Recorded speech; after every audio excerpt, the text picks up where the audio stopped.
నీవు మందిరానికి వచ్చి దేవుని స్తుతిస్తున్నావు.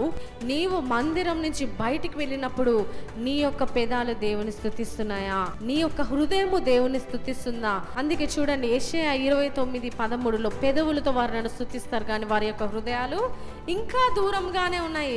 హృదయంలో ఎన్ని విగ్రహాలు ఉన్నాయో, ఎంత పాపం ఉన్నదో, ఇతరుల పైన అసూయ, ద్వేషము, కోపము, ఆ యొక్క చెత్తంతా హృదయంలో ఉన్నప్పుడు దేవునికి స్థానం లేదు. అందుకే ప్రభువు హృదయం అనేది తలుపునొద్ద ఇంకా ఎదురు చూస్తున్నాను మాట అనడం జరిగిందండి. చూడండి, ఈ హృదయము లోకం వైపు పరిగెడుతుందా, దేవుని వైపే పరిగెడుతుందా? ఇది పరీక్షించుకోవాల్సిన సమయము. మండే నుంచి సాటర్డే వరకు ఆ యొక్క రోజులలో దేవునితో సంబంధం ఏ విధంగా ఉంది? క్రైస్తవులు భయపడాల్సిన విషయం ఏంటిదంటే, నరకానికి వెళ్తాం అనే ఒక భయం కంటే కూడా దేవుడు నాకు ఎక్కడ దూరం అయిపోతాడో అనే భయమే ఎక్కువ ఉండాలి. భక్తి ఉంటుంది సరే, దేవుని స్తుతిస్తున్నాం మందిరానికి వచ్చి సరే, కానీ పాపం చేసే దేవుడు నా హృదయం నుంచి వెళ్తాడా అనే భయము ఉంటుందా లేదా పరీక్షించుకోవాలి ప్రియ సహోదరి సహోదరుడా.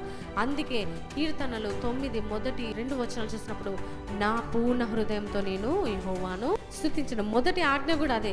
నీ పూర్ణ హృదయంతో, పూర్ణ బలముతో, పూర్ణ ఆత్మతో, పూర్ణ శక్తితో నీ దేవుడనే యెహోవాను దీవించాలి, స్తుతించాలి, ప్రార్థించాలి.